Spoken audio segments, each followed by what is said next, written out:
السلام علیکم۔ ہماری خاطر تم نے خود کو بڑی مشکل میں پھنسا لیا ہے۔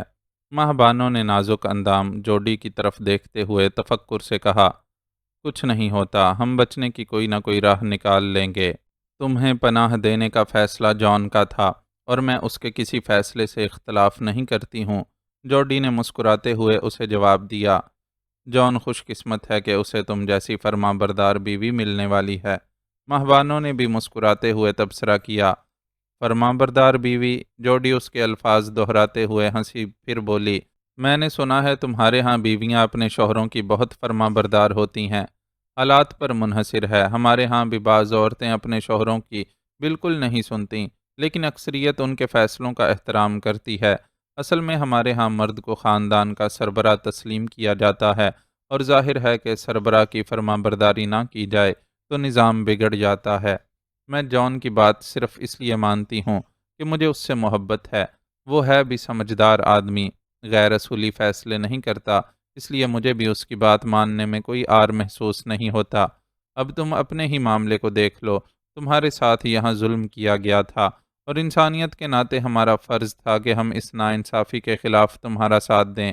تمہیں مظلوم جاننے کے باوجود اگر ہم تمہیں ان درندوں کے حوالے کر دیتے تو ساری زندگی خود کو کیا جواب دیتے، اور آنے والے وقتوں میں اپنے بچوں کو انسانیت کا درس کیسے دیتے؟ وہ اپنے عمل پر بالکل مطمئن تھی۔ ماہ بانو کو اس پر رشک محسوس ہوا۔ جو اخلاقی اقدار مسلمانوں میں پائی جانی چاہیے تھیں، وہ ان لوگوں میں موجود تھیں جن پر بے حیائی اور کفر کے فتوے دائر کرتے ہم ہر طرح کی بدعمالیوں میں مبتلا خود کو جنت کا وارث سمجھتے ہیں۔ جان کا دوست کارلوس اثر رسوخ والا بندہ ہے، وہ ہمارے لیے بچاؤ کی کوئی نہ کوئی راہ نکال لے گا۔ تم اس کی طاقت کا اندازہ اس بات سے کر لو کہ ابھی تک کسی نے یہاں قدم رکھنے کی جرت نہیں کی ہے۔ حالانکہ میرے گھر پر جان اور اس کے دوستوں کی موجودگی کے باعث وہ سمجھ گئے ہوں گے کہ اس کا تعلق ہارلم سے ہے۔ ان کی انویسٹیگیشن نے یہ بھی واضح کر دیا ہوگا کہ ہم تمہیں اپنے ساتھ یہاں لے کر آئے ہیں، لیکن وہ یہاں ایسے ہی منہ اٹھا کر چڑھائی نہیں کر سکتے۔ انہیں معلوم ہے کہ وہ یہاں آئے تو پورا ہارلم ان کے مقابل سینہ تان کر کھڑا ہوگا، اور چاہے وہ انہیں کتنا ہی حقیر سمجھیں، بہرحال ان سے اس وقت جیسا سلوک نہیں کر سکتے جب یہ لوگ گوروں کے غلام ہوتے تھے، اور ان کے ساتھ جانوروں سے بھی بدتر سلوک کیا جاتا تھا۔ صدیوں کی جدوجہد کے بعد ان سیاہ فاموں نے اپنے حقوق تسلیم کروائے ہیں، اور آج اتنے کمزور نہیں رہے ہیں کہ ان کے ساتھ من مانا سلوک کیا جا سکے۔ میں اعتراف کرتی ہوں کہ اجداد سے سیاہ فاموں کے لیے نفرت نئی نسل میں بھی منتقل ہوئی ہے، لیکن اس کی شدت یا تناسب پہلے کے مقابلے میں بہت کم ہے۔ جو نفرت رکھتے ہیں وہ بھی سیاہ فاموں کی طاقت سے خائف رہتے ہیں۔ جوڈی اسے حقائق سے آگاہ کر رہی تھی کہ جان کے ساتھ مشابرم خان وہاں آ گیا۔ میری مصطفیٰ خان سے بات ہوئی ہے، اس نے تمہارے لیے ایک پیغام بھیجا ہے۔ کیسا پیغام؟ وہ فوراً اس کی طرف متوجہ ہوئی۔ تمہاری اور مجاہد کی ایک ویڈیو تیار کی جائے گی۔ اس ویڈیو میں تم اپنے اغوا سے لے کر جنگل میں قائم خفیہ لیبارٹری، پروفیسر ہنری اور اس کے ساتھی ڈاکٹروں کے ساتھ تجربات سمیت وہ سب کچھ بتاؤ گی جو وہاں تمہارے ساتھ پیش آیا یا تم نے وہاں دیکھا۔ تم بتا سکتی ہو کہ اسلم نے خود اس لیبارٹری کو تباہ کیا تھا جہاں انسانوں پر غیر انسانی تجربات کیے جا رہے تھے۔ تم بتانا کہ کس طرح تم وہاں سے فرار ہوئیں اور اس کوشش میں تمہارے شوہر کی جان گئی۔ اس ویڈیو میں تم اپنی اور اپنے بچے کی جان کو لاحق خطرے کے بارے میں بھی بتاؤ گی۔ مشابرم خان نے اسے مصطفیٰ کے پیغام کے بارے میں بتایا۔ لیکن کیوں؟ وہ حیران ہوئی۔ ہم اس ویڈیو کو سب سے پہلے پولیس اور ایف بی آئی تک پہنچائیں گے، اس پیغام کے ساتھ کہ اگر ان لوگوں نے تمہارا پیچھا نہیں چھوڑا تو یہ ویڈیو انٹرنیٹ پر ڈال دی جائے گی، اور دنیا بھر میں انسانی حقوق کے لیے کام کرنے والی تنظیموں سے اپیل کی جائے گی کہ ایک بے سہارا لڑکی اور اس کے بچے کی جان بچانے کی کوشش کی جائے۔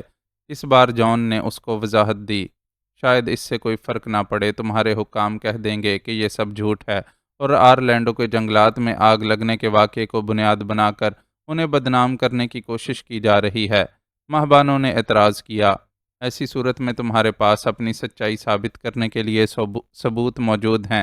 مشابرم خان اطمینان سے بولا، کیسے ثبوت؟ وہ حیران ہوئی۔ اسلم اور پروفیسر ہنری کی لاشیں دریافت نہیں ہو سکی ہیں، اور یہ صرف تم جانتی ہو کہ وہ لاشیں کہاں ہیں۔ اس کے علاوہ جس ہسپتال میں مجاہد کی پیدائش ہوئی وہاں تمہارے اور مجاہد کے خون کے نمونوں سے حاصل کردہ ایسی رپورٹس موجود ہیں جن سے ظاہر ہوتا ہے کہ دوران حمل تمہیں کچھ خاص قسم کی ادویات اور غذائیں استعمال کروائی جاتی رہی ہیں، جس کی وجہ سے بچہ نارمل انسانوں سے قدرے مختلف ہے۔ ہمارے ایک ساتھی کے موبائل میں ایڈی کی وہ ویڈیو بھی محفوظ ہے جو اس نے اس وقت بنائی تھی جب ایڈی مجھے لیبارٹری اور تمہارے متعلق بتا رہا تھا۔ ہو سکتا ہے اس ویڈیو میں ایڈی کی آواز واضح نہ ہو، لیکن اس کی تصویریں تو واضح ہیں نا۔ اگر امریکی حکام اس کی اصلیت قبول کرنے سے انکار بھی کریں تو انہیں یہ بھی جواب دینا ہوگا کہ جنگل سے برآمد ہونے والی لاشوں کا ذکر کیوں نہیں کیا گیا۔ مزید برآں ان کی پوسٹ مارٹم رپورٹ ثابت کر دے گی کہ ہلاک ہونے والوں کی موت کا سبب آگ نہیں ہے، بلکہ وہ مختلف حادثات کا شکار ہوئے۔ مصطفیٰ خان نے اپنے ساتھیوں کے ساتھ مل کر بہت سی معلومات حاصل کر لی ہیں، اور امریکی حکام اتنی آسانی سے اس سارے معاملے کو کور اپ نہیں کر سکیں گے۔ سب سے بڑی بات یہ کہ ان کے پاس تمہارے خلاف کوئی فرد جرم نہیں ہے۔ تم معمولی سے معمولی جرم میں بھی قانون نافذ کرنے والے کسی ادارے کو مطلوب نہیں ہو، تو پھر امریکی حکام یہاں تمہارے پیچھے لگے رہنے کا کیا جواز پیش کر سکتے ہیں؟ مشابرم خان نے اسے جو تفصیلات سنائیں، ان سے واضح ہو گیا کہ اس کے یہاں موجود مددگار و ہمدرد ہاتھ پر ہاتھ دھرے نہیں بیٹھے ہیں، بلکہ اس کے یہاں سے نکلنے کے انتظامات کیے جا رہے ہیں۔ ٹھیک ہے، میں ویڈیو بنوانے کے لیے تیار ہوں۔ اگر اس طرح نجات کی کوئی راہ نکل آئی تو مجھے خوشی ہوگی، ورنہ جتنے یہ لوگ چالاک ہیں مجھے یقین ہے کہ اس کا بھی کوئی نہ کوئی توڑ تلاش کر ہی لیں گے۔ وہ بہت زیادہ پر امید نہیں تھی۔ نا امیدی کا سبب یہ نہیں تھا کہ وہ کوئی یاسیت زدہ عورت تھی، بس حقیقت اتنی تھی کہ اسے دشمن کی طاقت کا اندازہ تھا کہ وہ کیسے ایسے مد مقابل کو مسل دینے کی صلاحیت رکھتا ہے۔ ہو سکتا ہے وہ کوئی توڑ تلاش کر لیں، لیکن اس ڈر سے ہم کوشش تو ترک نہیں کر سکتے۔ تمہارے سامنے ہماری قوم کی مثال ہے، ہم ان کے ہاتھوں کتنی بری طرح پسے ہوئے تھے، لیکن صرف اور صرف کوشش سے ہی نجات حاصل کرنے میں کامیاب ہوئے۔ سو تم بھی کوشش کرو۔ ویسے بھی تمہارے معاملے کا تعلق امریکہ کے لاڈلے اسرائیل سے ہے۔ امریکی حکام نہیں چاہیں گے کہ ان کی اسرائیل کو دی گئی اس سہولت کا ذکر لوگوں کے سامنے آئے۔ جھٹلانے کو وہ جھٹلا دیں گے، لیکن دنیا بھی جانتی ہے کہ جہاں آگ ہو وہیں سے ہی دھواں اٹھتا ہے۔ باقی دنیا رہی ایک طرف۔ خود امریکہ کے مہذب شہری اس امر پر احتجاج کریں گے کہ امریکی حکام نے غیر انسانی اور غیر اخلاقی تجربات کے لیے ایک اسرائیلی سائنسداں کو اپنی سرزمین اور اس پر بسنے والے لوگوں کو استعمال کرنے کی اجازت کیسے دی۔ بات نکلے گی تو پھر حالیہ برسوں میں غائب ہونے والی حاملہ خواتین کے غیر حل شدہ کیسز پر بھی بات ہوگی، اور ان کے لواحقین کی طرف سے بھی احتجاج سامنے آئے گا۔ اس لیے میں سمجھتا ہوں کہ ہمارے حکام اتنا پریشر برداشت کرنے کی بجائے تم سے کوئی خاموش معاہدہ کرنا زیادہ پسند کریں گے۔ جان نے دلائل کے ساتھ اس کی ہمت بندھائی تو اسے بھی منظر کچھ روشن نظر آنے لگا، اور وہ اپنے بچے کو سینے سے لگائے ویڈیو ریکارڈ کروانے کے لیے تیار ہو گئی۔ ذیشان نے اپنے موبائل پر موصول ہونے والی اطلاع سنی اور پھر کچھ سوچتے ہوئے شہریار کا نمبر ڈائل کیا۔ ہاں ذیشان، کہو کیا بات ہے؟ کرنل توحید کی شہادت کے بعد وہ سب بہت بکھرے ہوئے تھے، اور ہر لمحہ یہ ڈر لگتا تھا کہ جانے اب کیا سننے کو مل جائے۔ چنانچہ اس وقت بھی شہریار نے قدرے اضطراب کے عالم میں اس کی کال ریسیو کی تھی۔ ہسپتال میں عشیش کی ڈیتھ ہو گئی ہے، ذیشان نے اسے اطلاع دی۔ یہ عشیش وہی تھا جو پہلے پیر آباد کے مدرسے میں امام کا بحروب بر کر رہ رہا تھا، ساتھ ہی قوم لوط کا بھی پیروکار تھا۔ ماہبانوں کا اکلوتا اور معصوم بھائی اسی کی ہوس کا نشانہ بن کر اپنی جان سے گیا تھا، لیکن اس موقع پر عشیش کا کردار بھی سامنے آ گیا۔ وہ پیر آباد سے فرار ہوا اور ایک دوسرے گاؤں میں جا کر وہی سب کچھ کرنے لگا جو پیر آباد میں کرتا تھا۔ اب یہ اتفاق تھا کہ چودھری کے عتاب سے بچنے کے لیے ادھر ادھر بھٹکتے آفتاب اور کشور بھی اسی گاؤں میں رہائش پذیر ہو گئے۔ وہاں آفتاب نے عشیش کو دیکھ کر شناخت کر لیا اور شہریار کو اطلاع دے دی۔ عشیش گرفتار کر لیا گیا، لیکن بعد میں اسے کوما کی حالت میں ہسپتال میں داخل کروانا پڑا۔ یہی وقت تھا جب شہریار افسر شاہی کے منصب کو ٹھکرا کر ہمیشہ ہمیشہ کے لیے سی ایف پی کو جوائن کرنے کا فیصلہ کر چکا تھا۔ اس مقصد کے لیے اس نے اپنی اصل شناخت کو بھی قربان کرنے کا فیصلہ کر لیا تھا کہ را اور موساد کے ایجنٹس پہلے ہی اس کے پیچھے لگے ہوئے تھے، اور وہ سجاد رانا اور شینا کی اموات کے انتقام کے علاوہ جذبہ حب الوطنی سے سرشار کچھ نہ کچھ کرنے کا خواہاں تھا۔ چنانچہ دشمنوں کو یہ تاثر دیا گیا تھا کہ بم بلاسٹ میں شدید زخمی ہونے کے بعد وہ کوما میں چلا گیا ہے۔ ایک جیسا قد کاٹ رکھنے کی وجہ سے عشیش کو ہی شہریار قرار دے دیا گیا تھا، اور دشمنوں کو خود ایسے ثبوت فراہم کیے گئے تھے کہ وہ یقین کرنے پر مجبور ہو گئے کہ ہسپتال میں بے بس و لاچار پڑا بندہ شہریار عادل ہی ہے۔ کشیش کے اس نیم مردہ وجود کے اخراجات وہ صرف اس لیے اٹھا رہے تھے کہ مستقبل میں شہریار کو اپنے بارے میں یہ فیصلہ کرنے میں آسانی رہے کہ وہ ہمیشہ کے لیے عادل خان ہی بن کر رہنا چاہتا ہے یا اسے اپنی شہریار عادل والی حیثیت واپس چاہیے۔ کشیش کی موت نے فیصلے کی گھڑی اس کے سر پر لا کھڑی کی۔ اب اسے یہ مشکل فیصلہ کرنا تھا کہ وہ اپنے لیے کیا چاہتا ہے۔ اس فیصلے پر ہی اس کی آئندہ پوری زندگی کا انحصار تھا، اور قسمت نے عجیب چال چلی تھی کہ فیصلے کا یہ مرحلہ اس وقت اس کے سامنے آ کھڑا ہوا تھا جبکہ کرنل توحید کی شہادت سے ان میں سے ہر ایک اپنے دماغ کو معاف ہوتا محسوس کر رہا تھا۔ کرنل ان لوگوں کے لیے کیا تھے اسے لفظوں میں بیان کرنا مشکل تھا، لیکن فی الحال تو ان سب کو ایسا لگتا تھا کہ کسی لکدک صحرا میں بالکل خالی ہاتھ کھڑے ہیں۔ نہ ان کو اس صحرا سے نکلنے کا راستہ معلوم ہے اور نہ ہی وہ وسائل پاس ہیں کہ جن کی موجودگی صحرا سے نکلنے کی کوشش کا آسرا بن سکے۔ کرنل کو کب ان کے آبائی گاؤں روانہ کیا جا رہا ہے؟ بہت دیر بعد ذیشان کی دی اطلاع پر تبصرہ کرنے کے بجائے شہریار نے ایک بالکل مختلف سوال کیا۔ ذیشان کرنل کی شہادت کی اطلاع ملنے کے بعد فوری دستیاب فلائٹ سے کراچی چلا گیا تھا اور اس ہسپتال میں موجود تھا جہاں کرنل کا پوسٹ مارٹم کیا جا رہا تھا۔ کشیش کے مرنے کی اطلاع شہریار سے پہلے اس تک اس لیے پہنچی تھی کہ ہسپتال انتظامیہ کو اس بارے میں سختی سے ہدایت کی گئی تھی کہ وہ اس مریض کے بارے میں کوئی بھی اطلاع اس کے اذاع سے پہلے انہیں دینے کے پابند ہوں گے۔ سی ایف پی کو کور دینے کے لیے بنائی گئی سیکیورٹی ایجنسی کا ایک گارڈ ہمہ وقت ہسپتال میں ہی رہتا تھا، اس لیے سب سے پہلے اطلاع ذیشان تک پہنچی تھی۔ پوسٹ مارٹم ہو گیا ہے، جنازے کو خصوصی طیارے سے پہلے پنڈی بھجوایا جائے گا اور پھر وہاں سے ان کے آبائی گاؤں پہنچانے کا بندوبست ہوگا۔ میں اس خصوصی طیارے میں جگہ حاصل کرنے میں کامیاب ہو گیا ہوں جس میں کرنل کو پنڈی لے جایا جا رہا ہے، وہاں سے پھر میں ان کے گاؤں جاؤں گا۔ ذیشان نے اسے پروگرام سے آگاہ کیا۔ اس وقت وہ انسان سے زیادہ ایک روبوٹ کی طرح کام کر رہا تھا۔ صدمے نے اسے اس حد تک متاثر کیا تھا کہ اسے لگتا تھا کہ اس کے سارے حواس مکمل طور پر اپنا کام انجام نہیں دے رہے ہیں۔ اس وقت وہ بس زیادہ سے زیادہ وقت کرنل کے قریب گزارنے کا خواہش مند تھا۔ وہ ایک بے روح جسم میں تبدیل ہو گئے تھے، پھر بھی وہ چاہتا تھا کہ اس وقت تک ان کے قریب رہے جب تک ان کا وجود زمین پر موجود ہے۔ قبر میں تو انسان کے اعمال کے سوا اس کے ساتھ کسی کو جانے کا اختیار نہیں ہوتا۔ وہ جانتا تھا کہ اس وقت وہ جذباتیت کا مظاہرہ کر رہا ہے، اگر ایسا نہ ہوتا تو اس کی یہاں موجودگی کا کوئی جواز ہی نہیں تھا۔ سی ایف پی کا مقامی ہیڈ کوارٹر یہاں تھا، پھر سب سے بڑھ کر فوج کے اپنے لوگ سارے معاملات کو دیکھنے کے لیے موجود تھے، لیکن ذیشان پھر بھی خود کو نہیں روک سکا تھا۔ وہ کیسے خود کو روک سکتا تھا؟ کرنل توحید وہ انسان تھے جنہوں نے اس وقت اس کی اپنی نظروں میں کھوئی ہوئی عزت کو بحال کرنے میں مدد دی تھی۔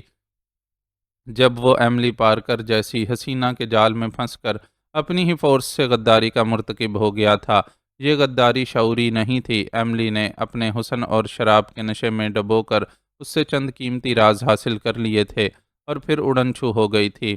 ذیشان کو ہوش آیا تو چڑیا کھیت چک کر جا چکی تھی۔ اس کے پاس اس کے سوا کوئی راستہ نہیں تھا کہ اپنی کوتاہی کا اعتراف کر کے سزا پا لے اور ہمیشہ کے احساس جرم سے نکل آئے۔ اس نے یہ اعتراف کرنل کے سامنے ہی کیا تھا، لیکن کرنل نے اسے سزا نہیں دی اور انسانی جبلت کی کمزوری کو تسلیم کرتے ہوئے اسے اپنی کوتاہی کے ازالے کا ایک بہترین موقع دیا۔ وہ سی ایف پی کے لاہور میں قائم کردہ ہیڈ کوارٹر میں لا بٹھایا گیا اور یہاں اس نے اتنی جی جان سے وطن کی خدمات سر انجام دیں کہ ماضی میں دامن پر لگا داغ مٹنے لگا۔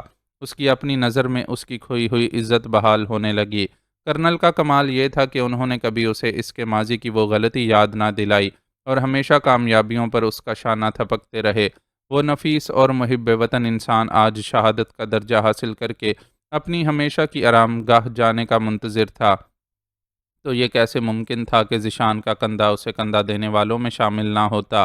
کرنل کے احسان کے بوجھ سے جھکے اس کے شان شہید کے جنازے کو اٹھانے کا اعزاز حاصل کرنے کے لیے بے چین تھے اور دل غم سے نڈھال ہوا جاتا تھا۔ ٹھیک ہے، تم پنڈی پہنچو، میں بھی پہنچ رہا ہوں، وہاں سے ساتھ ہی کرنل کے گاؤں چلیں گے۔ شہریار نے اپنا فیصلہ سنایا اور ذرا سے توقف کے بعد بولا، میں ماموں جان سے بات کر لوں گا۔ کشیش کو اس دوران ہی بطور شہریار دفنا دیا جائے گا۔ میری خاطر میرے گھر والوں کو یہ کڑوا گھونٹ پینا ہی پڑے گا۔ تم اچھی طرح سوچ لو شہریار، اس کے بعد تمہارے پاس واپسی کا ہر راستہ بند ہو جائے گا اور تم ہمیشہ کے لیے عادل خان رہ جاؤ گے۔ ذیشان نے اسے سمجھایا، اس مسئلے پر میں پہلے ہی سوچ چکا ہوں۔ میری زندگی کا بنیادی مقصد ہے اپنے دین اور وطن کی حفاظت۔ اس کے لیے میرا نام شہریار ہو یا عادل خان، اس سے کوئی فرق نہیں پڑتا۔ میں بے نام بھی مارا گیا تو مجھے قطعی دکھ نہیں ہوگا، بس گھر والوں کو کنونس کرنے میں تھوڑی سی محنت کرنی پڑے گی۔ اس نے حتمی لہجے میں اپنا فیصلہ سنایا، تم بھی کرنل کی طرح عظیم ہو شہریار۔ میں نے جتنا عرصہ ان کے ساتھ گزارا، یہی دیکھا کہ انہوں نے وطن کو ہر شے پر فوقیت دی۔ وہ زندہ دل اور جی دار انسان تھے۔ انہوں نے موت کو بھی بہت بہادری سے سینے سے لگایا، اور اب تم اتنی بڑی قربانی دینے چلے ہو۔ میں تمہاری عظمت کو سلام کرتا ہوں۔ اس کا فیصلہ سن کر ذیشان نے جذباتی لہجے میں کہا، اپنی پیشہ ورانہ زندگی میں کرنل کے بعد وہ جس شخص سے بہت متاثر ہوا تھا وہ شہریار ہی تھا۔ وہ ایلیٹ کلاس سے تعلق رکھتا تھا اور ایک ایسے خاندان کا حصہ تھا جس کے بیشتر افراد بیوروکریٹس تھے۔ اس نے خود اپنی محنت اور ذہانت سے اسسٹنٹ کمشنر کا عہدہ حاصل کیا تھا۔ اس کے اکیڈمک ریکارڈ اور فیملی بیک گراؤنڈ کو دیکھتے ہوئے کوئی بھی یہ اندازہ لگا سکتا تھا کہ اس کا مستقبل شاندار و تابناک ہوگا، لیکن وہ سب سے مختلف نکلا۔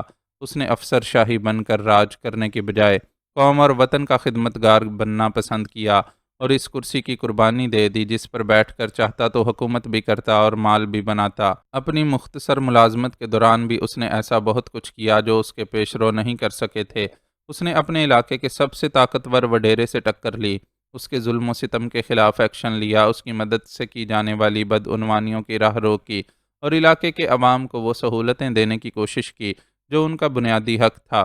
بظاہر یہ سارے اندرونی مسائل تھے، لیکن ان سے نمٹتے نمٹتے وہ ملک دشمنوں کی نظر میں آ گیا، اور پھر اس نے فیصلہ کر لیا کہ ان دشمنوں کے خلاف سینہ تان کر کھڑا ہوگا۔ اس مقصد کے لیے سب سے پہلے اس نے اپنی شناخت کی قربانی دی اور جان ہتھیلی پر رکھ کر میدان کارزار میں کود پڑا۔ اس نے جس کام میں ہاتھ ڈالا سرخ رو ہو کر نکلا۔ اس کے عزم اور ہمت کو دیکھتے ہوئے کہا جا سکتا تھا کہ کامیابیوں کا یہ سلسلہ بہت دور تک جائے گا، لیکن اس سب کے بدلے وہ شہریار عادل کو داؤ پر لگا گیا تھا، اور اب اس کا وجود دنیا کی نظروں میں ہمیشہ ہمیشہ کے لیے مٹنے والا تھا۔ یہ کیا بکواس ہے! میں کم از کم اس ڈرامے میں تمہارا ساتھ نہیں دے سکتی۔ آفرین رانا، لیاقت رانا اور مریم خاندان کے یہ تین افراد تھے جو اس کے روبرو بیٹھے ہوئے تھے۔ عشیش کی موت اور اپنے ارادے کو ان کے سامنے بیان کرنے کے لیے اس نے انہیں ایک جگہ جمع کیا اور بہت رسان سے ساری بات بتائی تھی۔ سب سے پہلا رد عمل آفرین رانا کی طرف سے آیا، اور انہوں نے رنج اور غصے کی ملی جلی کیفیت میں اس کی بات ماننے سے صاف انکار کر دیا۔ پلیز مومانی جان، اس نے ملتجیانہ لہجے میں انہیں پکارا، تم ایک ماں سے ایسا مطالبہ نہیں کر سکتے شہری۔ تم نہیں جانتے کہ اولاد کا غم کیا ہوتا ہے، لیکن میں نے سہا ہے یہ غم۔ اس گھر سے میرے سامنے میرے جوان بیٹے اور میری نوعمر پوتی کے جنازے اٹھے ہیں۔ رو رو کر میری بھنائی جانے لگی ہے، لیکن آنسو خشک نہیں ہوتے، اور اب تم مجھ سے مطالبہ کر رہے ہو کہ میں اپنے گھر سے ایک اور ایسا جنازہ اٹھتے دیکھوں جس پر تمہارا نام ہو۔ نہیں، یہ نہیں ہو سکتا۔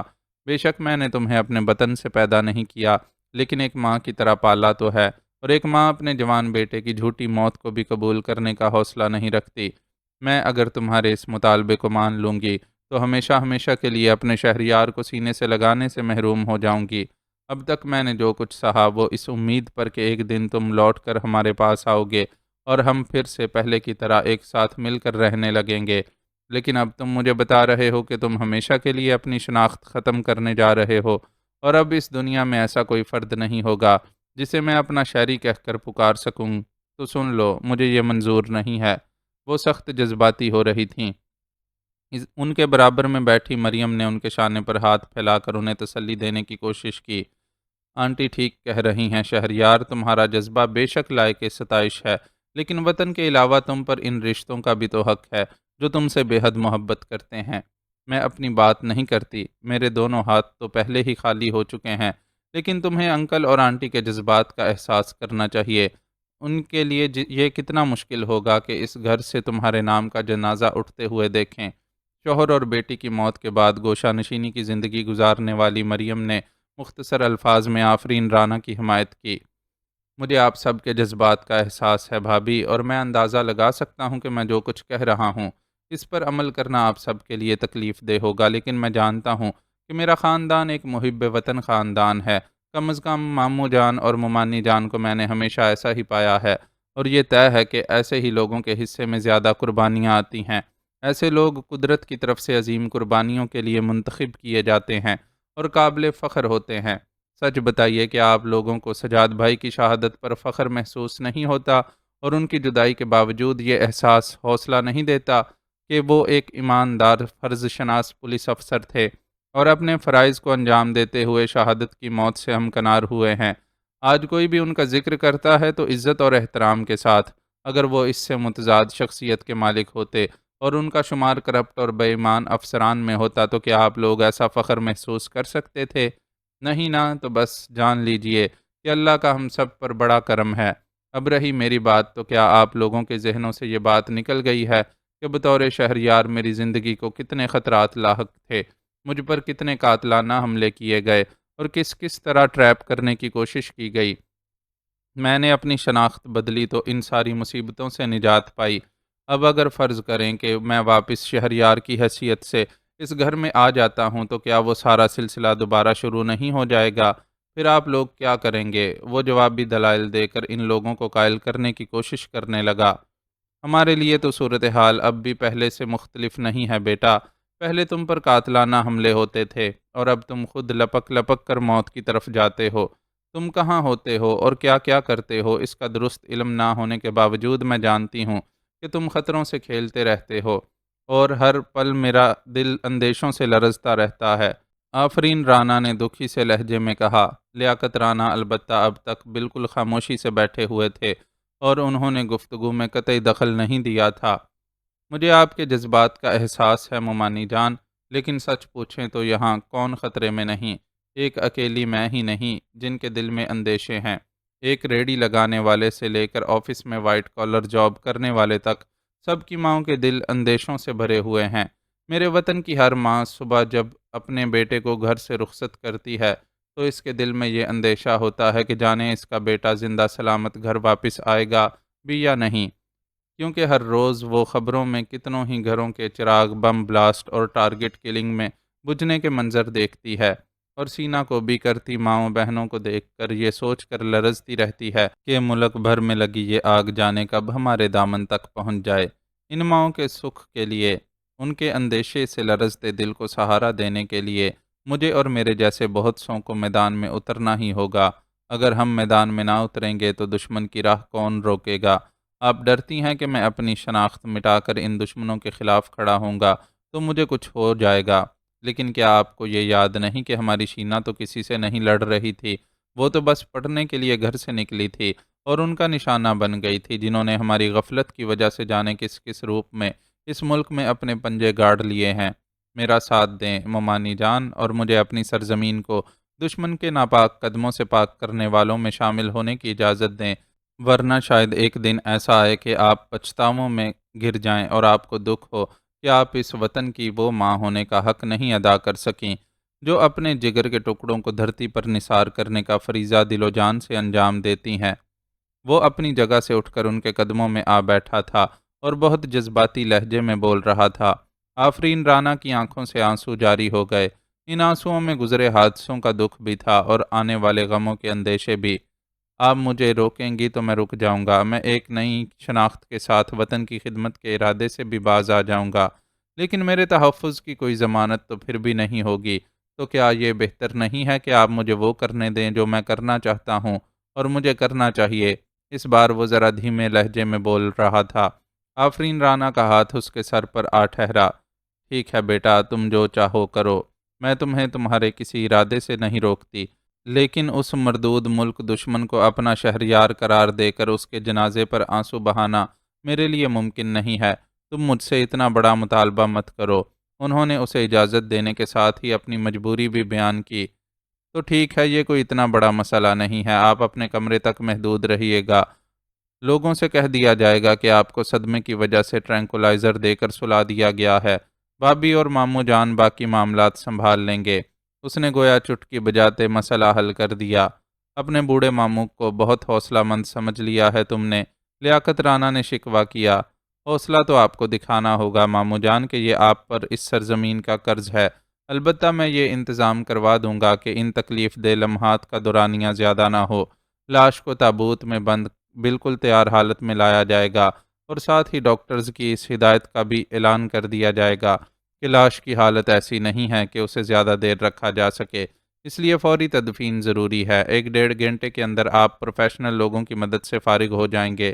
باقی دیگر رسوم مرگ کے بارے میں تو ہمارے خاندان والے بھی واقف ہیں کہ میں قائل نہیں تھا، اس لیے آپ آرام سے اس سارے سلسلے سے اپنی جان چھڑا سکتے ہیں۔ وہ سب کچھ سوچ چکا تھا۔ بھابھی، آپ مختار انکل کو فون کر کے بلوا لیجئے گا، وہ یہاں کے معاملات سنبھالنے میں ماموں جان کی بہتر مدد کر سکتے ہیں۔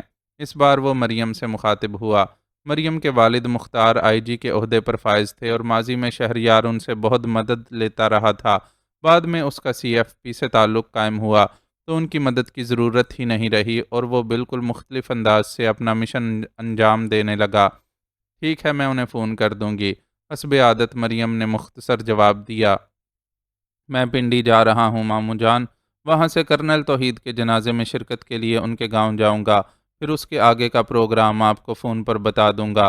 ہو سکتا ہے اب کافی دنوں تک میری آپ سے ملاقات نہ ہو سکے، موقع ملنے پر فون پر رابطہ کر لوں گا، لیکن اب گفتگو میں بھی ہمیں احتیاط برتنی ہوگی اور آپ میں سے ہر شخص کو خیال رکھنا ہوگا کہ مجھے شہری کہہ کر نہ پکارے۔ شہری کا وجود آج کے بعد بالکل ختم ہو جائے گا۔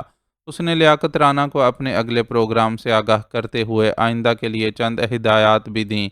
اب بھی وہ گھر میں اپنے لیے مخصوص کمرے کے بجائے گیسٹ روم میں ٹھہرا ہوا تھا اور ملازم اسے ایسا بے تکلف مہمان سمجھتے تھے جسے گھر کے اندر تک بھی رسائی حاصل تھی اور جو جب چاہے اہل خانہ سے گفتگو کر سکتا تھا۔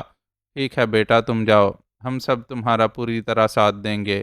لیاقت رانا نے اس کا شانہ تھپ تھپایا۔ کچھ دیر بعد وہ اسے گھر سے رخصت ہوتا ہوا دیکھ رہے تھے اور دل بیک وقت فخر اور دکھ کے احساسات سے دوچار تھا۔ انہیں اپنی تربیت پر ناز تھا جس نے اسے ایک سچا محب وطن پاکستانی بنا دیا تھا، لیکن ساتھ ہی وہ یہ بھی جانتے تھے کہ وہ ان کا شہری ہونے کے باوجود بھی اب پہلے کی طرح ان کا نہیں رہا تھا۔ اب وہ جب بھی یہاں آئے گا مہمانوں ہی کی طرح آیا کرے گا، لیکن وطن کی خاطر کچھ لوگوں کو تو قربانیاں دینی ہی تھیں، تو پھر لیاقت رانا کا خاندان کیوں پیچھے رہتا؟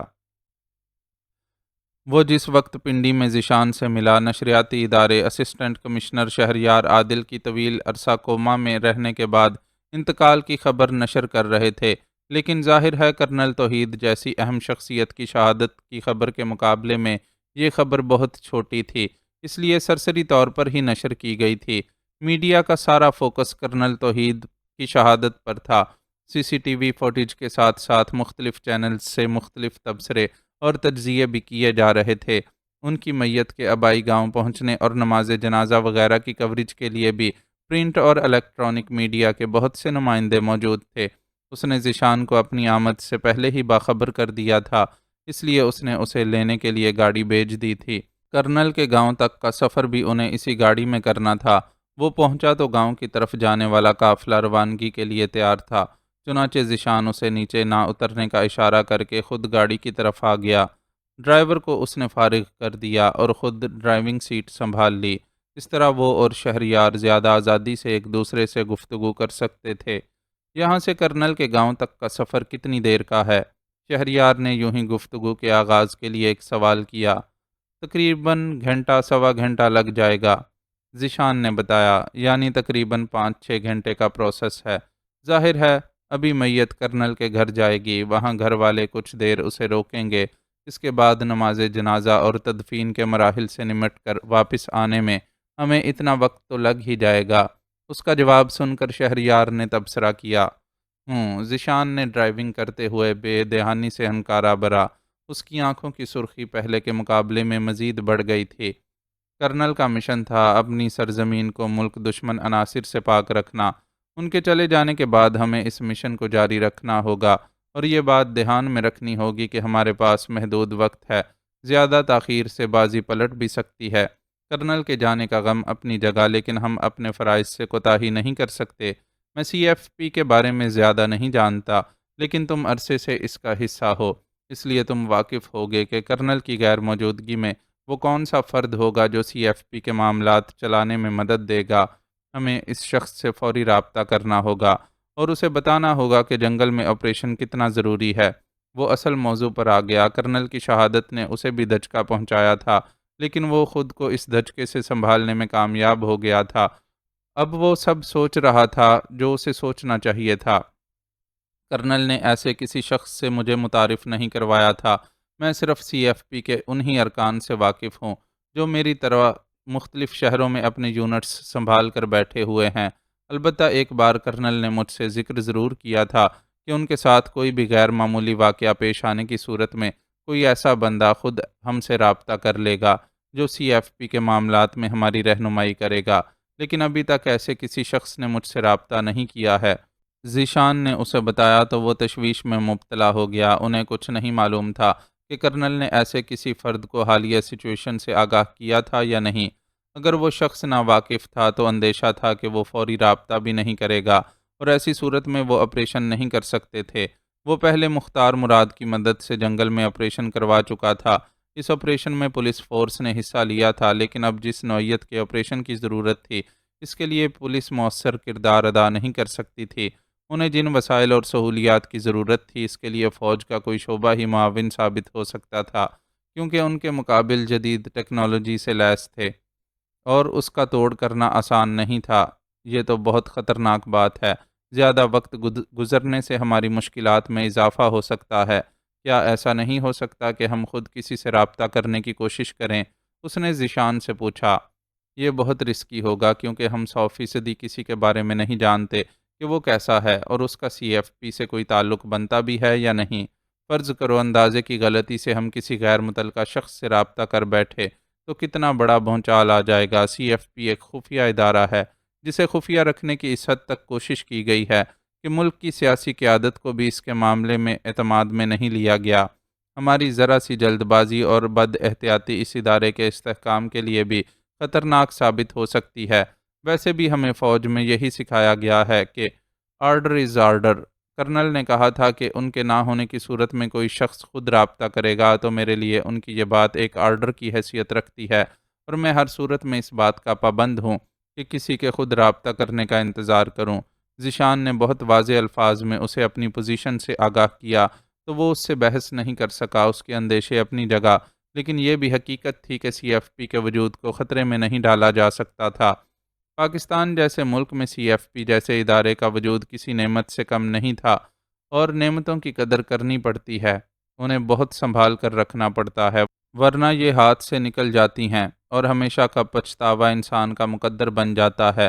اسے بھی خود پر ضبط کرنا پڑا، لیکن طبیعت مقدر سی ہو گئی کہ اتنا سب کچھ سامنے ہوتے ہوئے بھی وہ کچھ کرنے سے قاصر تھے۔ کرنل کے گاؤں تک کا باقی راستہ انہوں نے خاموش رہ کر گزارا۔ گاؤں کی حدود میں داخل ہوئے تو اسے خوشگوار سی حیرت ہوئی۔ راستہ صاف ستھرا اور پختہ تھا۔ کرنل کے گھر تک پہنچنے کے لیے گاڑیوں کو گاؤں کا چکر کاٹنا پڑا تھا، اور اس دوران انہوں نے دیکھ لیا تھا کہ پورا گاؤں بہت صاف ستھرا اور منظم طور پر آباد تھا۔ انہیں نہ تو کہیں گندگی کے ڈھیر نظر آئے، نہ راستے کی بے ہنگم رکاوٹوں سے واسطہ پڑا۔ مکانات اگرچہ چھوٹے بڑے اور کچے پکے ہر طرح کے تھے، لیکن ایک خاص ترتیب سے بنے ہوئے تھے۔ کہیں کوئی بے ڈھنگا پن نظر نہیں آ رہا تھا۔ گلیاں کشادہ تھیں۔ کرنل کا مکان خاصا بڑا اور پختہ تھا۔ گھر کے سامنے وسیع شامیانہ لگا ہوا تھا اور کثیر تعداد میں لوگ جمع تھے۔ لوگوں کی تعداد کو دیکھ کر لگتا تھا کہ گاؤں کا شاید ہی کوئی ایسا فرد ہو جو وہاں موجود نہ ہو۔ ہر آنکھ اشک بار تھی اور ہر چہرے پر غم کا تاثر تھا۔ کرنل کا تابوت اتارا گیا تو بے شمار کاندھے اسے سنبھالنے کے لیے لپکے۔ اتنی محبت اور چاہت کو دیکھ کر رشک آتا تھا۔ دنیا سے تو سبھی کو جانا ہے کہ جو یہاں آیا ہے اس کے ایک دن واپسی بھی طے ہے، لیکن ایسی دھج سے جانے والے خال خال ہی ہوتے ہیں۔ یہ شان، یہ عزت انہی کو حاصل ہوتی ہے جو اپنے دنیا میں آنے کا حق ادا کر کے یہاں سے جائیں، ورنہ بعض تو ایسے بد نصیب ہوتے ہیں کہ لوگ ان کے جانے پر شکر کا کلمہ ادا کرتے ہیں۔ بڈھا ہو گیا ہوں، پوتے پوتیاں جوان ہونے کو آئے ہیں، ماں باپ کی ہڈیاں کب کی قبر میں گل چکی ہیں، لیکن یہ اپنا توحید گیا ہے تو لگتا ہے آج اسی ویلے میں یتیم ہوا ہوں۔ کیسا جیدار اور پیار کرنے والا تھا، میرے وڈے پتر کی عمر کا تھا، بڑی عزت کرتا تھا میری، پر میرے جی میں اس کی ایسی عزت تھی جیسے وہ میرا بزرگ ہو۔ اتنا بڑا افسر تھا، چاہتا تو بیوی بچوں کے ساتھ شہر میں رہتا اور مڑ کر بھی اس پنڈ کو نہ دیکھتا، پر نہ جی، وہ تو اپنی مٹی سے سچی محبت کرنے والا تھا۔ ادھر کم کم ہی آتا تھا، پر کبھی یہاں کے معاملات سے غافل نہیں رہا تھا۔ اس کی وجہ سے تو یہ پنڈ اتنا سنور گیا ہے۔ اس نے ادھر اسکول اور ہسپتال بنوائے، پکی سڑک ڈلوائی۔ جب جب ادھر آتا تھا، پنڈ کے منڈوں کو جمع کر کے یہی سمجھاتا تھا کہ پڑھ لکھ کر اپنی زندگی بھی سنوارنی ہے، پنڈ کی حالت بھی اچھی کرنی ہے اور وطن کی خدمت بھی کرنی ہے۔ سب چھوٹے بڑے اس کے عاشق تھے اور اس کے آنے کی راہ تکتے تھے۔ ابھی پچھلے برس تو اس نے ادھر کالج کی بنیاد رکھوائی تھی۔ اب اللہ جانے اس کے بعد یہ کالج مکمل بھی ہوتا ہے یا نہیں۔ ہم تو لٹ گئے، ظالموں نے ہمارے سر سے ہمارا سائبان چھین لیا۔ بوڑھا زار زار روتا تھا اور بولتا جاتا تھا۔ کئی چینلز کے رپورٹر اس کی یہ گفتگو ریکارڈ کر رہے تھے۔ ذیشان اور شہریار نے بھی اس کی یہ ساری گفتگو سنی اور آنکھوں کو نم ہونے سے نہ روک سکے۔ کرنل کی زندگی کے اس پہلو سے وہ آج ہی آگاہ ہوئے تھے اور دل میں ان کی عزت میں مزید اضافہ ہو گیا تھا۔ کیسی باکمال ہستی تھے وہ کہ ان کے جانے کے بعد ان سے وابستہ ہر شخص خود کو بے سہارا سمجھنے لگا تھا۔ وہ دونوں دریوں پر بچھائی گئی صاف ستھری چاندنیوں پر بیٹھ گئے۔ تابوت کو گھر کے اندر لے جایا گیا تاکہ مستورات بھی جانے والے کا آخری دیدار کر لیں۔ اندر سے کبھی کبھی ذرا بلند آواز میں رونے کی آواز آتی تھی، لیکن پھر لمحہ بھر میں ہی معدوم ہو جاتی۔ شاید کوئی تھا جس کا ضبط جواب دے جاتا تھا، لیکن پھر یہ احساس ہونے پر کہ بظاہر دنیا سے چلے جانے والا تو حیات جاویداں پا گیا ہے، گریا کے آگے بند باندھ دیتا تھا۔ وہ خود بھی ایسی ہی کیفیات سے گزر رہے تھے۔ مرد تھے، داڑیں مار مار کر رو تو نہیں سکتے تھے، لیکن اندرونی حالت دیگرگوں تھی۔ خاص طور پر ذیشان تو بالکل ہی نڈھال ہو رہا تھا۔ شہریار اسے حوصلہ دینے کے لیے کبھی کبھی اس کے شانے کو تھپ تھپا کر خاموش تسلی دیتا اور پھر خود بھی سر جھکا کر بیٹھ جاتا تھا۔ ایسے میں انہیں احساس ہی نہیں ہوا کہ کوئی بہت دیر سے انہیں غور سے دیکھ رہا ہے۔ جب وہ شخص ان کے قریب آ کر بیٹھا تو وہ اس کی طرف متوجہ ہوئے۔ آپ لوگوں کی شہید سے کیا رشتہ داری تھی؟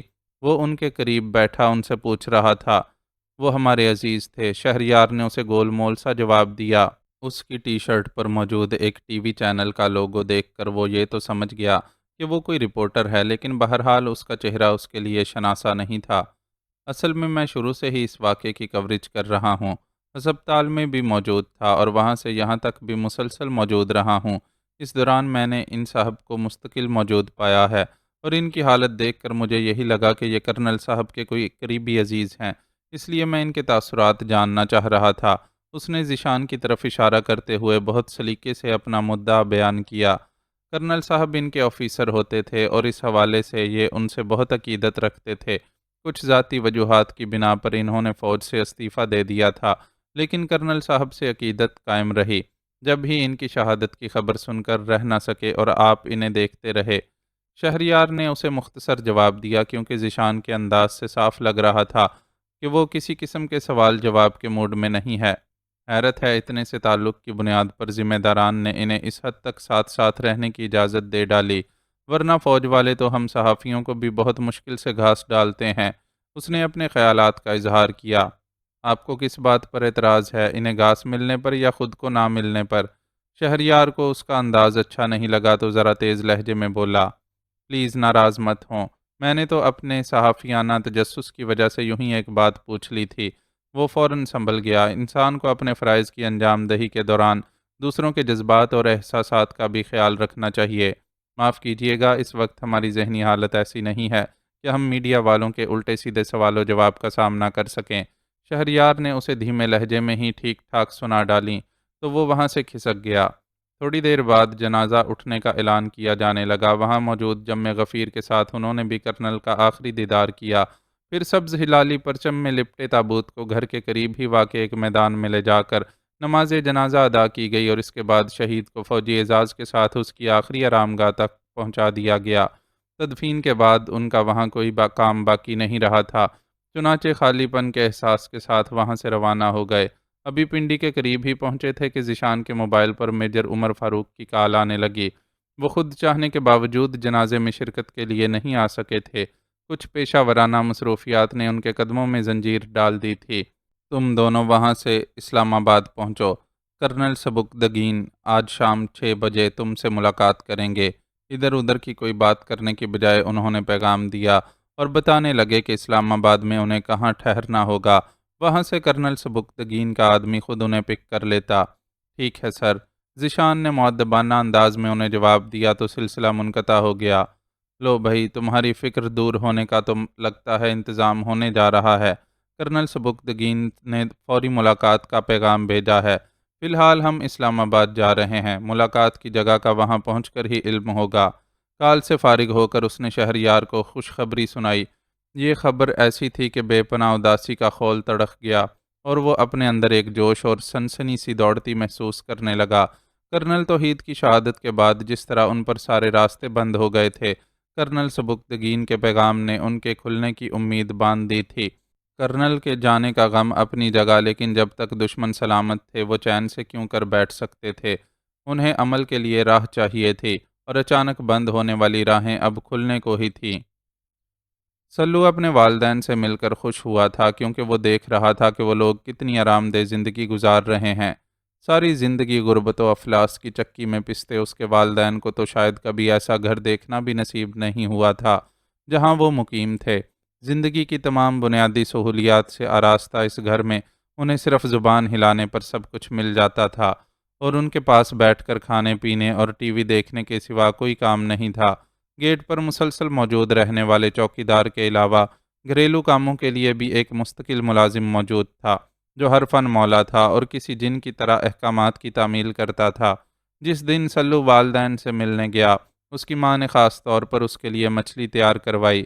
ملازم نے ایک دو مزید ڈشز کے ساتھ مچھلی تیار کر کے ڈائننگ ٹیبل پر رکھی تو اس کی خوشبو ہی بڑی اشتہا انگیز تھی۔ سلو نے کھائی تو بے اختیار تعریف کیے بنا نہیں رہ سکا۔ سچی بات ہے بیٹا، اپن نے ساری عمر مچھلی پکڑی اور کھائی ہے، لیکن جیسی مچھلی یہ بندہ پکاتا ہے وہ پہلے کبھی پکانے کو نہیں ملی۔ سلو کے باپ نے بھی اس کی تائید کرتے ہوئے ملازم کی تعریف کی۔ اپنے قیام کے دوران سلو کو اندازہ ہو گیا کہ ملازم واقعی زبردست ہے، اور یہ اس کے پکائے ہوئے کھانوں اور خدمت گزاری کا نتیجہ ہے کہ اس کے والدین کے مدکوک چہروں پر رونق نظر آنے لگی ہے، لیکن وہ لوگ کچھ اداس بھی تھے۔ اچھا کھانا پینا، عیش آرام سب ہے بیٹا، پر آزادی ختم ہو گئی ہے۔ کہیں آ جا نہیں سکتے، کوئی بات کرنے والا نہیں ہے، اپنوں کو دیکھنے کو آنکھیں ترس گئی ہیں، بس ہم بڈھا بڈھی بیٹھے ایک دوسرے کو ہی دیکھتے رہتے ہیں۔ اس کی ماں نے اس سے شکوہ کیا۔ اچھا ہے نا اماں، ویسے تو بابا سارا وقت سمندر میں رہتا تھا اور مشکل ہی سے گھر آتا تھا، اب تم یہاں بیٹھ کر آرام سے جی بھر کے اس سے باتیں کرو۔ سلو نے ماں کے شکوے کو مذاق میں ٹال دیا، لیکن وہ ان کے مسئلے کو سمجھ رہا تھا۔ ان کا حال بالکل ایسا تھا جیسے کھلے پانی کی مچھلیوں کو کسی خوبصورت ایکویریم میں بند کر دیا جائے۔ زندگی گزارنے کے سارے لوازمات مچھلی کو ایکویریم میں بھی ملتے ہیں، لیکن آزاد پانی کی خوشی تو نہیں مل سکتی۔ بس ان دونوں کا بھی یہی حال تھا۔ سب سے بڑھ کر وہ اپنے دوست احباب اور رشتہ داروں سے بچھڑ گئے تھے، اور انسان جیسا سماجی جانور بھلا تنہا رہ کر کب خوش رہ سکتا ہے؟ خود وہ جلد ہی بے عملی کی زندگی سے گھبرا گیا۔ ماں باپ کے ساتھ رہنا خوشی کی بات صحیح، لیکن یہ بھی سچ تھا کہ وہ ان کے ساتھ رہنے کا عادی نہیں تھا۔ دن کا کچھ حصہ ان کے ساتھ گپ شپ لگاتا، اپنے معمول کی ورزشیں کرتا، اور باقی وقت ٹی وی کے سامنے بیٹھ کر گزارتا۔ جلد ہی اسے اکتاہٹ ہونے لگی۔ میدان عمل میں رہنے والے آدمی کے لیے اتنی کم مصروفیت کے ساتھ لگی بندی زندگی گزارنا بہت مشکل تھا۔ اوپر سے اسے باہر نہ نکلنے کا مشورہ دیا گیا تھا، کیونکہ بھارت میں اس کے منظر پر آ جانے کے بعد یہ بات طے شدہ تھی کہ پاکستان میں موجود را کے ایجنٹس کو اس کے بارے میں ہوشیار کر دیا گیا ہوگا، اور ہر ایجنٹ کو اس کی تصاویر فراہم کر کے ہدایت کر دی گئی ہوگی کہ چلتے پھرتے اس شخص کو تلاش کرتے رہیں۔ سلو مل جاتا تو ان کی پہلی ترجیح یقیناً اسے ختم کرنا ہوتی، کیونکہ یہ جان کر کہ ان کا تربیت یافتہ بندہ اب پاکستان کے مفاد کے لیے کام کر رہا ہے، بھارتیوں کے سینوں پر سانپ لوٹ رہے ہوں گے، وہ یہ کیسے گوارا کر سکتے تھے کہ جو شخص ان کے کام نہ آ سکا وہ پاکستان کے کام آئے؟ سلو کے علم میں بھی یہ سارے حقائق تھے، لیکن اس کی افتاد تباہ خطرے کو زنجیر بنا کر کہاں اسے نچلا بٹھا سکتی تھی، اور کچھ نہیں سوجی تو اپنی منگیتر سے ملاقات کے لیے کراچی جانے کی ٹھان لی، اور منہ اندھیرے جب کہ سارے لوگ سو رہے تھے حلیے میں معمولی سی تبدیلی کر کے ایک چھوٹے سفری بیگ کے ساتھ اس طرح گھر سے نکل کھڑا ہوا کہ گیٹ پر موجود چوکیدار کو بھی کانوں کان خبر نہ ہو سکی۔ میک اپ کا فن اسے آتا تھا، لیکن سامان کی عدم دستیابی کی وجہ سے اپنے چہرے مہرے میں خاصی تبدیلیاں نہیں کر سکتا تھا۔ اور کئی دنوں کی بڑی شیو کو مشین سے خشخطی داڑھی میں تبدیل کرنے کے علاوہ آنکھوں پر 0 نمبر کے گلاسز لگانے اور سر پر کیپ رکھنے پر ہی اکتفا کیا تھا۔ خیال تھا کہ باقی کی تبدیلیاں موقع ملنے پر کر لے گا۔ اتنی صبح تو بازار کا رخ کرنے پر بھی کچھ حاصل نہیں ہوتا کہ منہ اندھیرے تو سارے بازار ہی بند پڑے ہوتے ہیں۔ گھر سے نکل کر ٹیکسی حاصل کرنے کے لیے بھی اسے خاصی دور تک پیدل چلنا پڑا۔ ٹیکسی اسے ایک ایسے ہوٹل کے سامنے ملی جو سویرے سویرے اٹھ کر ڈیوٹی جانے والے چھڑے مردوں کی ناشتے کی ضرورت پوری کرنے کے لیے کھلا ہوا تھا۔ ہوٹل کچھ خاص صاف ستھرا نہیں تھا، لیکن چائے اور پراٹھوں کی خوشبو اپنی طرف کھینچتی تھی۔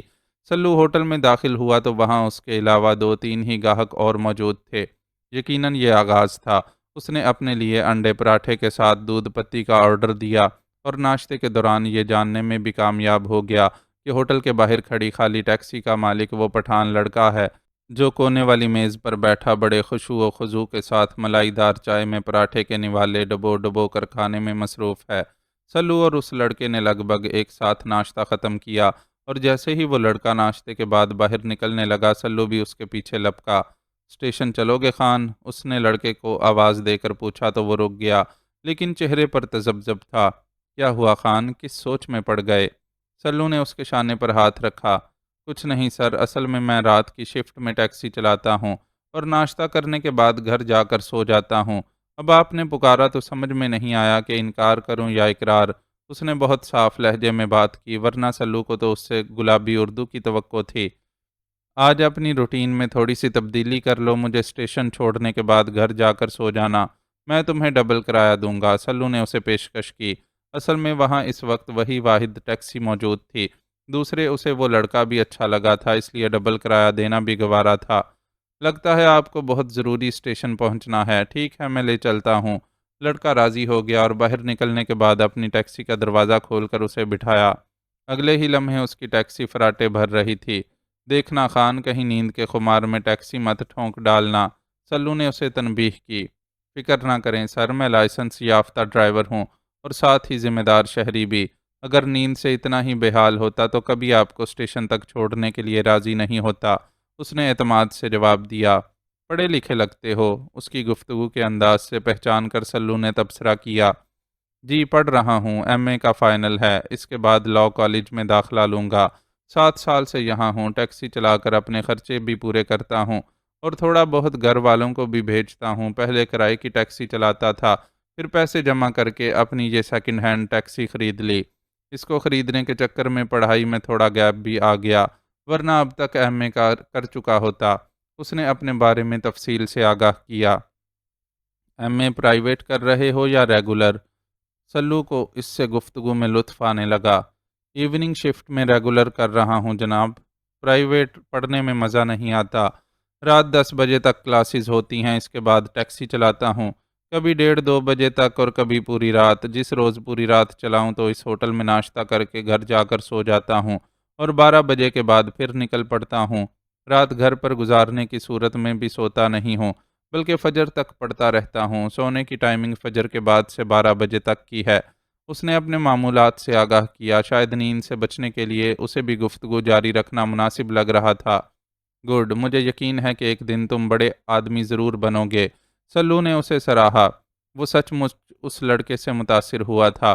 اس کی اپنی زندگی تو بالکل مختلف انداز میں گزری تھی اور کم عمری میں ہی وہ بڑے بڑے تجربات کا سامنا کر چکا تھا، لیکن شہریار کے ساتھ اس نے اپنی زندگی کا جو عرصہ گزارا تھا اس میں اس کے اندر بہت سی ایسی تبدیلیاں آئی تھیں جن کی بدولت وہ ایسے لوگوں کی قدر کرنے لگا تھا۔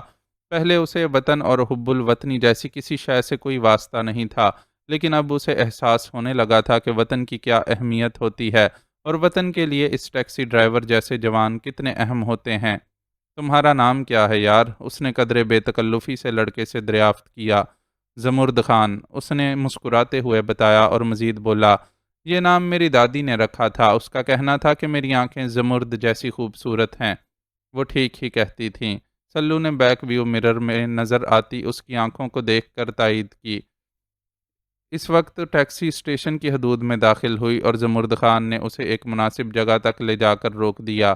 سلو نے 1000 کا نوٹ نکال کر اسے تھمایا اور خود ٹیکسی سے اتر گیا۔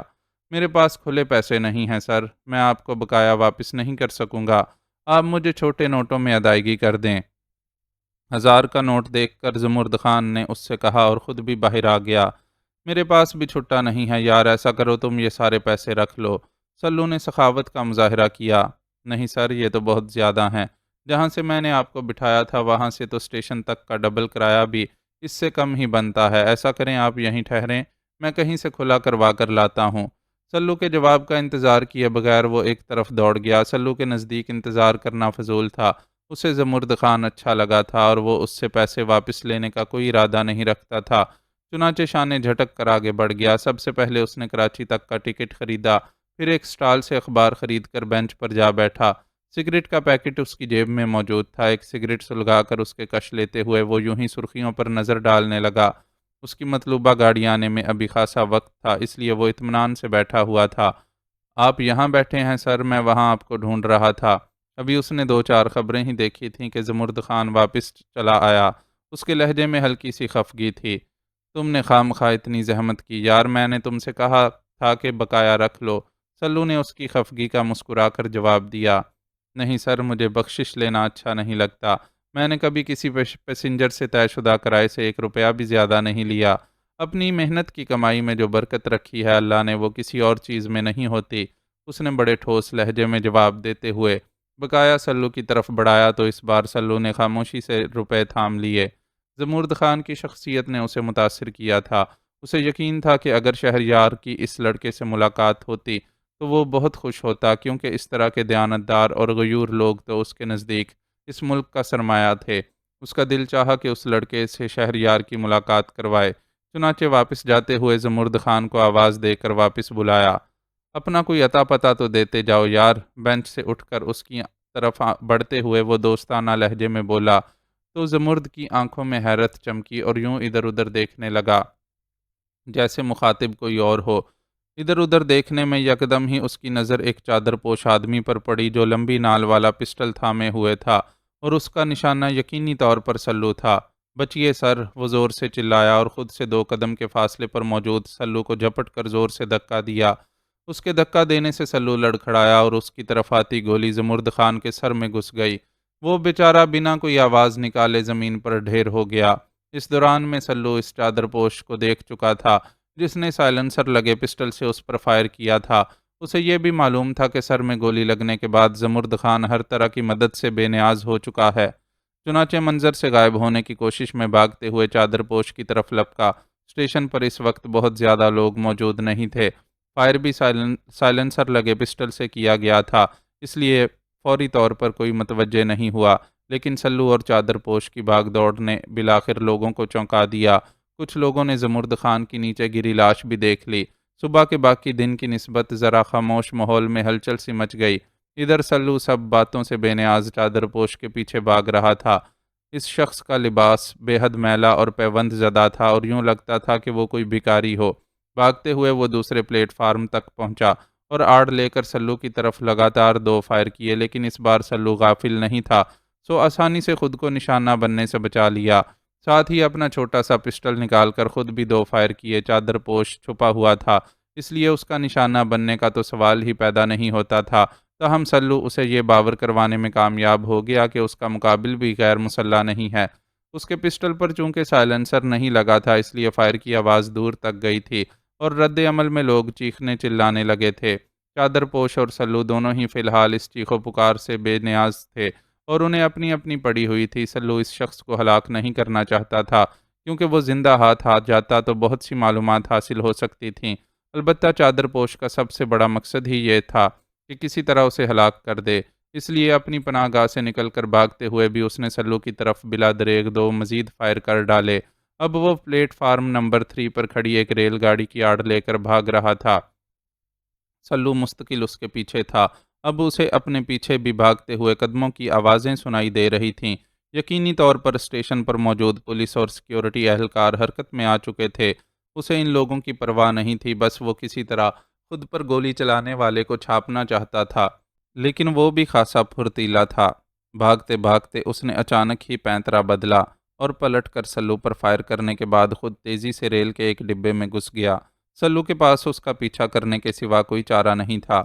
چادر پوش کے کیے ہوئے فائروں کی تعداد اس کے ذہن میں تھی، اس لیے اس کے اندازے کے مطابق وہ تمام گولیاں فائر کر چکا تھا اور اسے اپنے پسٹل کو دوبارہ لوڈ کرنے کے لیے تھوڑی سی مہلت درکار تھی۔ شاید اسی مہلت کو حاصل کرنے کے لیے وہ بوگی میں گھسا تھا۔ سلو نے بھی بھرپور پھرتی کا مظاہرہ کیا اور خود بھی اس بوگی میں گھس گیا۔ چادر پوش سچ مچ پسٹل کو لوڈ کر رہا تھا۔ پسٹل پھینک کر دونوں ہاتھ اوپر اٹھا لو ورنہ اپنی جان سے جاؤ گے۔ بجائے ہاتھ پیر چلانے کے سلو نے سیدھے سیدھے اسے اپنے ہاتھ میں موجود پسٹل کی مدد سے دھمکایا۔ رد عمل اس کی توقع کے بالکل برخلاف تھا۔ چادر پوش نے اس کے حکم کی تعمیل میں اپنا پسٹل نیچے پھینکنے کے بجائے پوری قوت سے اس کی طرف اچھال دیا۔ نشانہ شاید سلو کا چہرہ تھا، لیکن بروقت جھکائی دینے سے وہ خود کو بچانے میں کامیاب ہو گیا۔ لیکن اس دوران میں چادر پوش کو موقع مل چکا تھا کہ اس پر حملہ کر سکے۔ اس نے ایک وحشیانہ چیخ کے ساتھ سلو پر چھلانگ لگائی اور کچھ ایسے انداز میں اس سے ٹکرایا کہ اس کے ہاتھ میں موجود پسٹل چھوٹ کر بوگی کے کھلے دروازے سے باہر جا گرا۔ اسے پسٹل کی پرواہ نہیں تھی کیونکہ وہ اپنے مقابل پر اس کا براہ راست استعمال کرنے کا ارادہ نہیں رکھتا تھا۔ وہ اس شخص کو زندہ گرفتار کرنے کا خواہش مند تھا، جبکہ اس نے پہلے کے بعد دوسرا حملہ بھی اتنی وحشت سے کیا تھا کہ لگتا تھا کہ اسے سلو کی جان کے سوا کچھ درکار نہیں ہے۔ لیکن اب سلو ہوشیار ہو چکا تھا، چنانچہ اس کے اس حملے کا بھرپور جواب دیا اور اس زور سے اس کے پہلو میں لات ماری کہ وہ عملاً اڑتا ہوا بوگی کی دیوار سے جا کر ٹکرایا۔ بوگی بالکل خالی تھی۔ ہاتھا پائی کے دوران اس شخص کی چادر اتر گئی اور اندر سے ایک میلا کچیلا کھچڑی داڑھی والا مرد برآمد ہوا تھا۔ ظاہری حلیے کی خستگی کے باوجود سلو نے اندازہ لگا لیا تھا کہ وہ مضبوط ہاتھ پاؤں کا آدمی ہے اور بھکاریوں جیسا یہ حلیہ اس کا بہروپ ہے۔ زوردار ضرب کھانے کے بعد بھی وہ مقابلے سے پیچھے نہیں ہٹا اور ایک بار پھر سلو پر حملہ آور ہوا، جس سے یہ بھی ثابت ہو گیا کہ وہ لڑنے بھڑنے کے فن میں ماہر ہے۔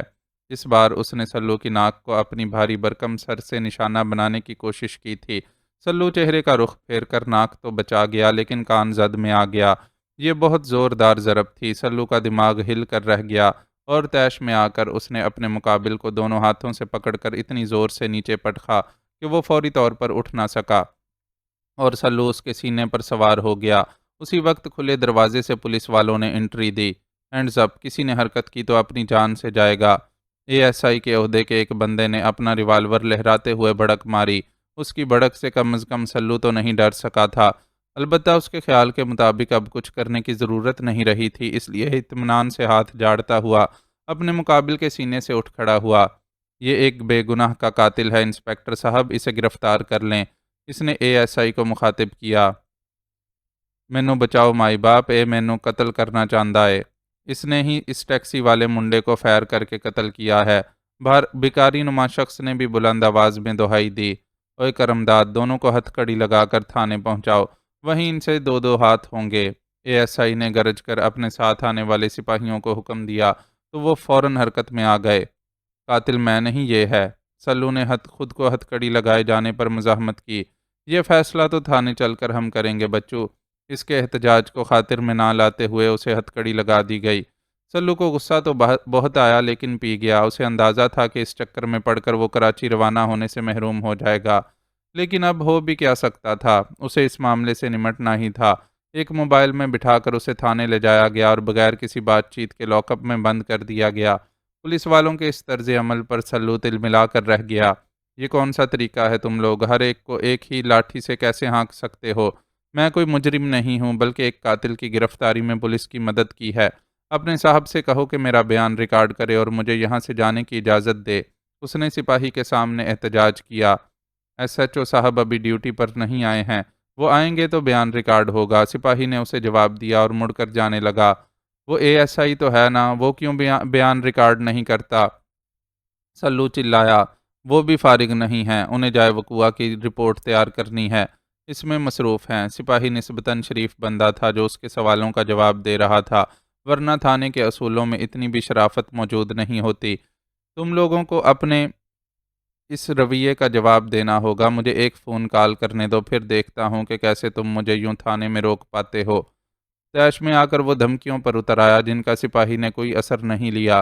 یقینی طور پر وہ ان سب چیزوں کا عادی تھا، چنانچہ گردن موڑ کر اطمینان سے آگے بڑھ گیا۔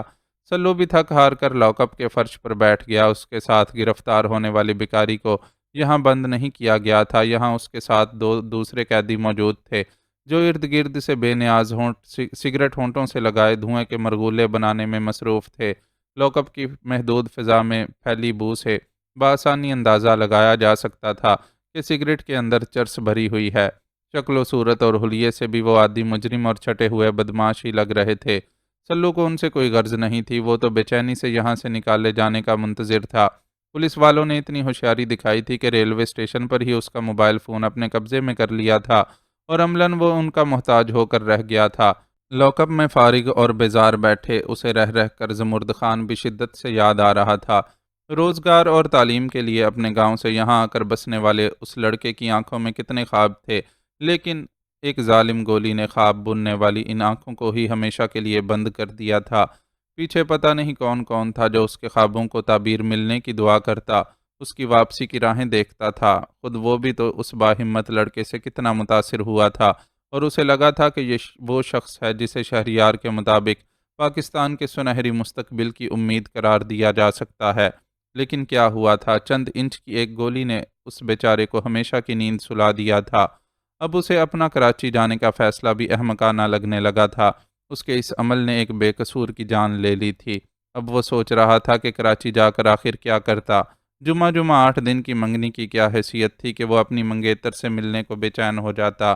باقی رشتے ناتے بھی اس کے نزدیک زیادہ اہمیت نہیں رکھتے تھے کہ وہ برسوں اپنے سارے عزیزوں سے دور رہا تھا اور واپس آیا بھی تھا تو لوگوں کو اس زہر سے ہلاک کرنے جو راہ والوں نے اس کی رگ رگ میں بھر دیا تھا۔ لاک اپ میں گزرتے وقت میں اپنا تجزیہ کرتے اسے اس بات کا بھی ادراک ہو گیا تھا کہ وہ کسی کی محبت یا کشش میں کراچی نہیں جا رہا تھا، بلکہ اپنی تھرلنگ طبیعت کی وجہ سے وہاں کا قصد کیا تھا۔ شاید اس کے اندر کہیں یہ خیال تھا کہ اس کی طاق میں رہنے والوں نے اس کی منگیتر کے گھر پر نظر رکھی ہوئی ہوگی کہ وہ وہاں آئے گا تو اسے دھر لیں گے، اور وہ ان سے دو دو ہاتھ کرنے کے لیے اس جال میں پھنسنے جا رہا تھا۔ لیکن یہاں تو لاہور سے نکلنے کی بھی نوبت نہیں آ سکی تھی، اور حال یہ تھا کہ وہ خود ایک مجرم کی طرح لاک اپ میں بند تھا۔ اللہ اللہ کر کے کوئی 2.5-3 گھنٹے بعد اسے ایس ایچ او کے تھانے پہنچ جانے اور شرف ملاقات بخشنے کی نوید سنائی گئی۔ ایک سپاہی کی نگرانی میں وہ ایس ایچ او کے کمرے میں پہنچا تو اس نے بیکاری لگنے والے زمرد خان کے قاتل کو اطمینان سے ایک کرسی پر بیٹھا پایا، لیکن خود اسے ایسی کوئی پیشکش نہیں کی گئی۔ ہاں بھائی ترم خان، سنا ہے تو بڑا بے چین تھا مجھ سے ملنے کے لیے۔ ایس ایچ او کا لہجہ اسے مخاطب کرتے ہوئے خاصا تحقیرآمیز تھا۔ سلو کو خود پر خاصا جبر کرنا پڑا کہ وہ اس لہجے کے جواب میں بدتمیزی سے پیش نہ آئے۔ جی ہاں، میں چاہتا تھا کہ آپ جلد از جلد میرا بیان ریکارڈ کر کے مجھے یہاں سے جانے کی اجازت دے دیں تو میں اپنے کام دھندے نمٹاؤں۔ اس نے خاصے تحمل سے جواب دیا، کون سا کام دھندا؟ شاپنگ سینٹر میں بم دھماکے کرنے کا یا بے گناہ لوگوں پر گولیاں چلانے کا؟ ایس ایچ او نے طنزیہ لہجے میں کہا۔ یہ آپ کیا کہہ رہے ہیں؟ اس کی بات سن کر سلو کو جھٹکا لگا۔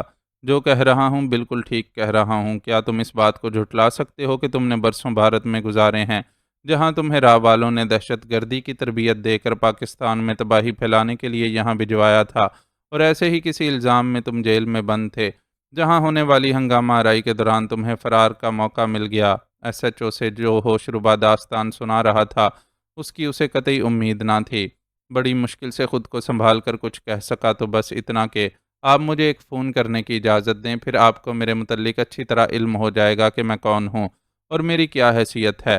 اس درخواست کے جواب میں ایس ایچ او نے ذرا نرمی کا مظاہرہ نہیں کیا اور کڑک کر بولا، کچھ معلوم کرنے کی ضرورت نہیں ہے، سب کچھ معلوم ہو چکا ہے تمہارے بارے میں، اور یقیناً یہ معلومات اس شخص نے فراہم کی ہوں گی۔ ایک آدمی کا قاتل ہونے کے باوجود آپ نے اسے اپنے سامنے اتنی عزت سے بٹھا رکھا ہے۔ اس بار سلو کو بھی طیش آ گیا، یہ ہمارا اپنا آدمی ہے، اس کے ہاتھوں جو قتل ہوا وہ محض اتفاق تھا۔ یہ تمہیں دیکھ کر گھبرا گیا تھا کیونکہ اسٹیشن پر تمہیں دیکھ کر اسے یہی خیال آیا تھا کہ تم دہشت گردی کی کوئی بڑی کارروائی کرنے جا رہے ہو۔ تمہیں کسی خطرناک حرکت سے روکنے کے لیے اس نے گولی چلائی تھی جو اتفاق سے اس ٹیکسی ڈرائیور کو لگ گئی۔ ابھی تو ہمیں یہ بھی تحقیق کرنی ہے کہ وہ ٹیکسی ڈرائیور سچ مچ بے قصور تھا یا تمہارا کوئی ساتھی۔ ایس ایچ او کے جواب نے اسے تل ملا کر رکھ دیا۔ وہ سمجھ گیا کہ یہ ساری داستان اس بھکاری نے سنائی ہوگی جس کے بارے میں اسے یقین ہو چلا تھا کہ وہ راہی کا ایجنٹ ہے، لیکن حیرت انگیز طور پر ایس ایچ او اسے پولیس کا ہی بندہ قرار دے رہا تھا۔ اگر یہ آپ کا بندہ ہے تو پھر مجھے کہنے دیجئے کہ آپ بھی راہ کے ایجنٹ ہیں اور اپنے ایک ساتھی کو تحفظ فراہم کر رہے ہیں۔ تلملاہٹ میں وہ ایسی تلخ بات کہہ گیا جو معاملے کو سدھارنے کی بجائے مزید بگاڑ کا سبب بنی۔ را کا ایجنٹ کون ہے یہ اس وقت ثابت ہوگا جب ہم تمہیں ننگا کر کے چھت سے الٹا لٹکائیں گے۔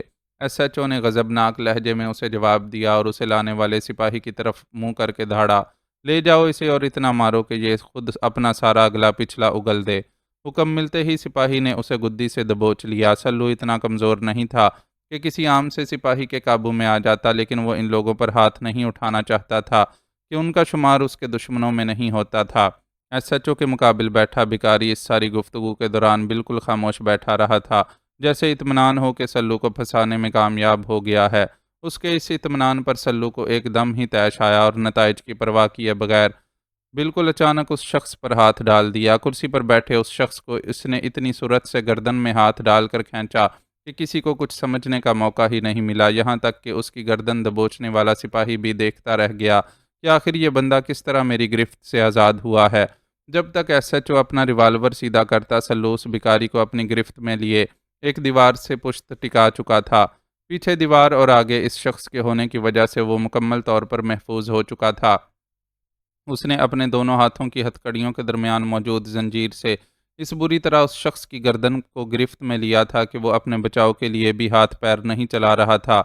ہلنے جلنے کی غلطی مت کرنا ورنہ اپنی جان سے جاؤ گے۔ لڑنا بھڑنا جانتے ہو، اس لیے اس داؤ کو بھی اچھی طرح پہچانتے ہوگے۔ حرکت میں تمہاری اپنی جان جانے کا خطرہ ہے، سانس کی نالی کچھ لی جائے گی۔ اس نے نہایت سخت لہجے میں اس بھکاری سے کہا اور پھر ایس ایچ او کی طرف متوجہ ہو گیا، جو اس دوران میں چیخ چیخ کر شاید پولیس اسٹیشن میں موجود تمام سپاہیوں کو اپنے کمرے میں جمع کر چکا تھا، لیکن وہ سب بھی اپنے افسر کی طرح اس صورتحال پر سخت بے بس نظر آ رہے تھے۔ چھوڑ دو اسے ورنہ میں تمہیں گولی مار دوں گا۔ ایس ایچ او نے اسے گیدڑ ببکی دی، ورنہ گولی وہ کہاں مارتا؟ گولی چلاتا تو پہلے وہ شخص نشانہ بنتا جسے وہ اپنا بندہ قرار دے چکا تھا۔ میرا آپ کو مشورہ ہے انسپکٹر صاحب کہ مزید غلطیاں مت کریں اور مجھے میرے بتائے ہوئے نمبر پر ایک کال ملا کر دے دیں۔ تھوڑی دیر میں دودھ کا دودھ اور پانی کا پانی ہو جائے گا۔ صورتحال اپنے قابو میں ہونے کے باوجود اس نے ایس ایچ او سے تہذیب کے دائرے میں بات کی۔ میں کیسے تمہاری بات کا اعتبار کروں؟ یہ بھی تو ہو سکتا ہے کہ تم اپنے ساتھیوں سے رابطہ کر کے انہیں یہاں حملے کے لیے بلوا لو اور وہ تمہیں ہم سے چھڑوا کر لے جائیں۔